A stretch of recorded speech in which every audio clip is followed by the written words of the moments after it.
Bangladesh bank থেকে নির্বিচারে যেমন শেখ হাসিনা লুটপাট করেছে, ঠিক তেমনি সেই সময় ভারতও বস্তা বস্তা টাকা, যখন আমাদের টাকার দরকার ছিল, কারণ সদ্য স্বাধীন দেশে সাধারণ মানুষের জন্য খাবারের প্রয়োজনে, বেঁচে থাকার প্রয়োজনে টাকার দরকার ছিল, কিন্তু সেই সময় ভারত সেই টাকা নিয়ে গেছে।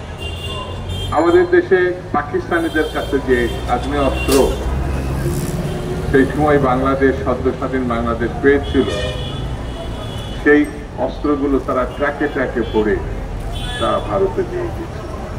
এবং ওই যে সিরাজ ভাইয়ের কথা অনুযায়ী তিনি মুক্তিযুদ্ধের সক্রিয় অংশগ্রহণকারী, কয়েকটা এসএলআর, বলা যায় রাশিয়ান এসএলআর ছাড়া আর কোনো অস্ত্র সেই সময় বাংলাদেশে পাওয়া যায়নি, অথচ হাজার হাজার কোটি টাকার অস্ত্র সেই সময় আমাদের থাকার কথা ছিল।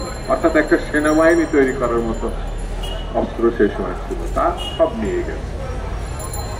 অর্থাৎ স্বাধীনতার পরে পরেই পার্শ্ববর্তী বন্ধু নামধারী দেশটি সদ্য স্বাধীন দেশের সঙ্গে যে ব্যবহার করেছিল, সেই একই ব্যবহার আজকে এই ডিসেম্বরেও আমরা লক্ষ্য করি।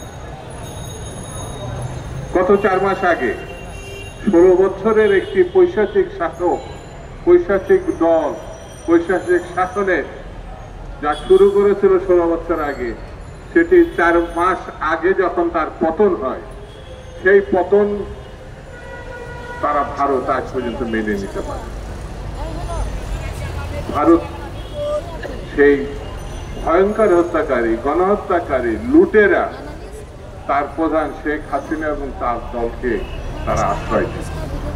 এই আশ্রয়ের মধ্য দিয়ে এটা প্রমাণ হয়েছে তারা গণহত্যাকারী এবং লুটেরার পক্ষের একটা শক্তি। তারা বাংলাদেশে গণতন্ত্র বিনাশীর যা করেছে যে দল এবং যে নেত্রী, তার পক্ষের শক্তি, তার পক্ষের সমর্থক, তার পক্ষের মানুষ। অর্থাৎ ভারত সব সময় আওয়ামী লীগ, শেখ মুজিব, শেখ হাসিনার বাইরে কখনো আর অন্য কোনো চিন্তা করতে পারে নাই বলেই সে বাংলাদেশের জনগণের বন্ধু হতে পারে না, সে বাংলাদেশের স্বাধীনতা গণতন্ত্রের বন্ধু হতে পারে না। এই কথা যখন আমরা বলবো এবং চিন্তা করব, ভারত সে সময় অখুশি হবে।